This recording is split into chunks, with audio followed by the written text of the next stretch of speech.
Alors, toujours un petit renard. Oui, mon. Ah, il arrive. T'as vu là, il a la même journée que Bouki. La matière que. Alors, bonjour à tous. Je vois que les téléphones sont prêts. Ok, est-ce que vous m'entendez tous? Oui. Arrête de gueuler. Alors, donc, bienvenue au Zoo des Sables. Donc, cet après-midi, on va passer un moment ensemble pour faire 3 dressages. Donc, on va commencer avec nos loups à crinière. Donc, c'est encore une espèce qui est méconnue du grand public. C'est pour ça que ça nous tient aussi à cœur de vous le présenter. On la trouve souvent avec un renard. Vous avez raison, on voit son pelage. On dirait un peu petit. Et également, donc, le loup à crinière, c'est une espèce qui va être principalement crépusculaire ou encore nocturne, donc elle va être principalement active la nuit, hein, donc ça rend les observations un petit peu plus compliquées, mais on a quand même pu découvrir de belles choses par rapport à cette espèce-là. Déjà, cette espèce va vivre en Amérique du Sud, plus précisément au Brésil ou encore en Argentine. La plupart de la population, donc plus de 90% notamment, se trouve au Brésil, dans le Cerrado brésilien. C'est les grandes étendues de prairies boisées, de savanes boisées, pardon. Ah. Et c'est d'ailleurs le plus grand canidé d'Amérique du Sud. Vous avez donc devant vous. Et vous pouvez déjà voir par son apparence qu'il est haut sur pattes. Ces longues pattes vont lui permettre de mieux se déplacer dans la pampa, les hautes herbes. Vous pouvez voir même que dans son enclos, il y a justement l'herbe commence à repousser, mais il n'a pas du tout de difficulté à se déplacer. Également, il va avoir le loup à crinière à de grandes oreilles pour lui permettre de mieux détecter ses proies lorsqu'il va aller chasser. Et une dernière chose, Ouais. Il était couché pour voir. Je pensais que c'était vraiment pas grave. Ah, c'est comme une gueule. Bah, il donne des pommes. Et justement, cette crinière, Elle était on omnivore. va appeler ça une crinière élective. Mais souvent, les C'est-à-dire que œufs, Mais c'est pas des Mais c'est renards. un loup à crinière, mais à la limite, c'était comme un grand renard. Donc vous avez devant vous, Ah, il donne des pommes. vous avez juste devant vous notre femelle qui s'appelle Nova, qui est, elle est âgée de 7 ans. Et un petit peu plus loin, il a commencé à se montrer, et bien on va avoir un mâle. Et notre mâle est beaucoup plus âgé, qui va être sur du 17 ans.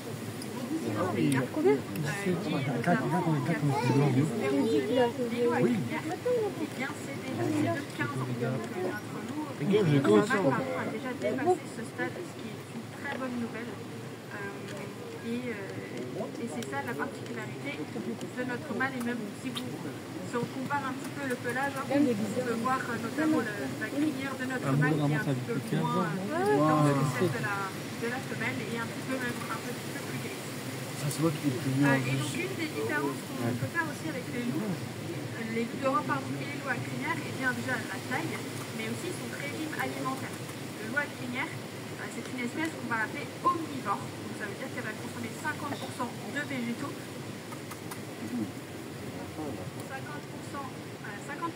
de végétaux, et là on va être sur du bulbe, des racines, ou encore pour ce nourrissage on va leur donner un peu de fruits, une variété, et 50% de viande, et là on sera surtout sur des petites proies, comme des mammifères, des reptiles, des oiseaux, ou encore des insectes, lorsque ça a disposition. Et j'insiste bien sur le fait que ce sera des petites proies. Je vais vous expliquer pourquoi dans un petit instant.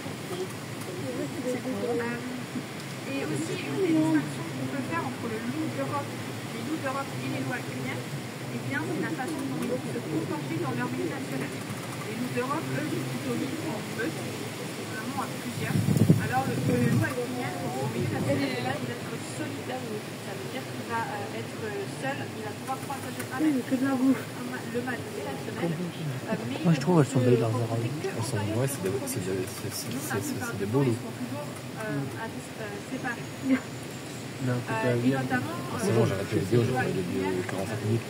lorsqu'ils vont être sur un même territoire, eh bien, ils vont marquer leur territoire avec leurs urines ou encore leurs excréments. On peut rester là, c'est Peut-être bon. qu'on arrive ici, vous avez pu sentir une certaine odeur. On peut souvent la comparer à des champs, ceux qui connaissent cette odeur. Et donc, notre loup à crinière, eh bien, c'est une espèce, comme je le disais, qui est assez méconnue. Mais on a quand même pu répertorier 20 000 araignées dans le milieu naturel. Même 7 000 de ces 20 000 araignées C'est retenu à la lettre. matures. Ça veut dire qu'ils vont avoir plus de 2 ans.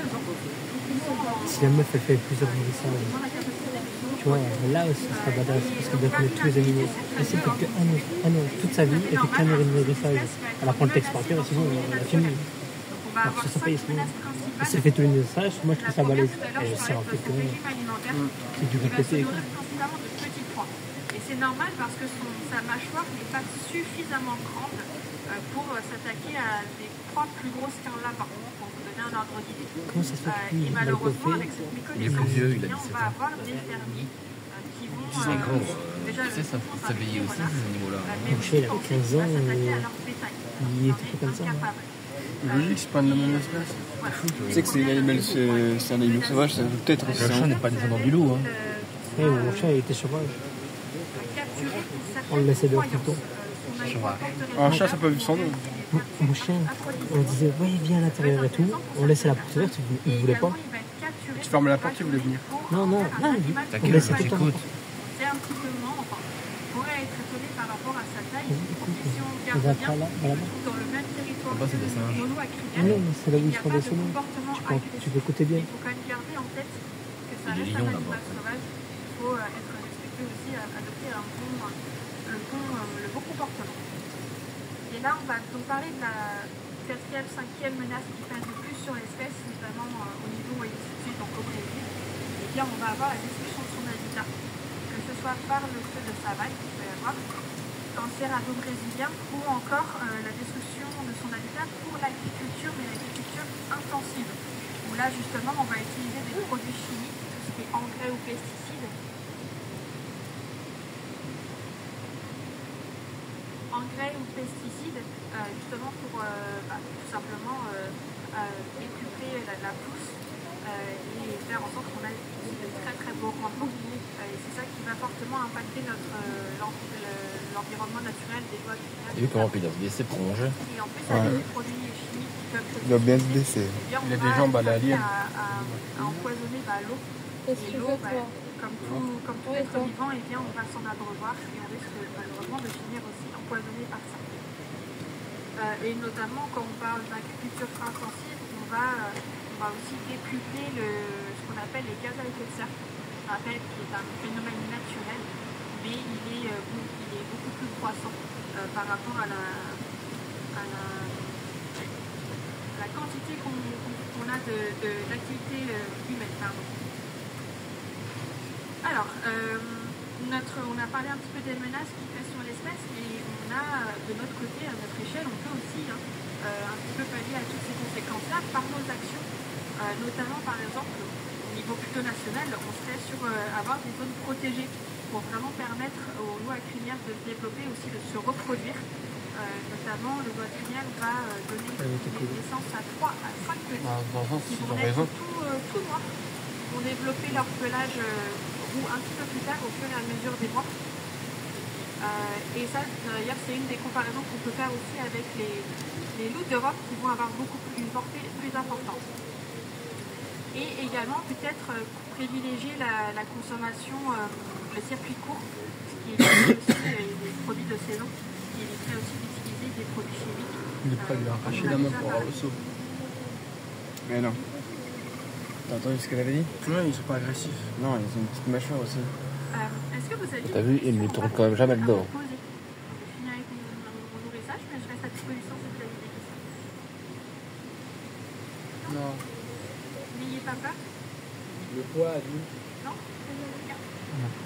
vous voyez là, je vais faire une liste, vous avez vu à quel point il était un peu craintif. Et bien en fait, on a aussi souvent ce stéréotype comme quoi les loups en général, ou les loups à crinière, ce sont des espèces qui vont s'attaquer aux humains. C'est une fausse idée qu'on se fait. Clairement, les loups sont des espèces craintives, notamment pourquoi pour cette raison, qui vont être principalement actifs la nuit, où il y aura moins d'activité humaine et où ils seront moins amenés justement à rencontrer des humains. Donc voilà, c'est une précision. Vous avez une question, monsieur? Oui, la taille adulte. La taille adulte, au garrot. La taille adulte. La taille adulte? Ouais. Alors là, on est sur environ une espèce qui fait 20 à 25 kg. Et taille adulte, bah, on est au garrot quasiment sur du 1m20. Comme un. Ouais. Comme un dog allemand. Il fait la taille de ma grande soeur. Comme un dog allemand. 6 mètres bout, il dépasse. 6 mètres bout, il fait 2 mètres. Il y avait d'autres Il questions. se met bout, il dépasse. Oui, il fait 2 mètres. Il fait la taille de Écoutez, je peux vous donner rendez-vous à 15h30. On va avoir le deuxième nourrissage de l'après-midi au Lémurien. C'est des barils numéro 4, si je me souviens, sur votre séquence. Oh, Lémurien. Trop bien, le Lémurien. Là, vous faites vous aurez les membres fonctionnels. Tout ça parce que c'est plus gros et que c'est que là. C'est quoi? Il y aura Non, c'est plus gros et c'est plus classe. m'attendre là-bas.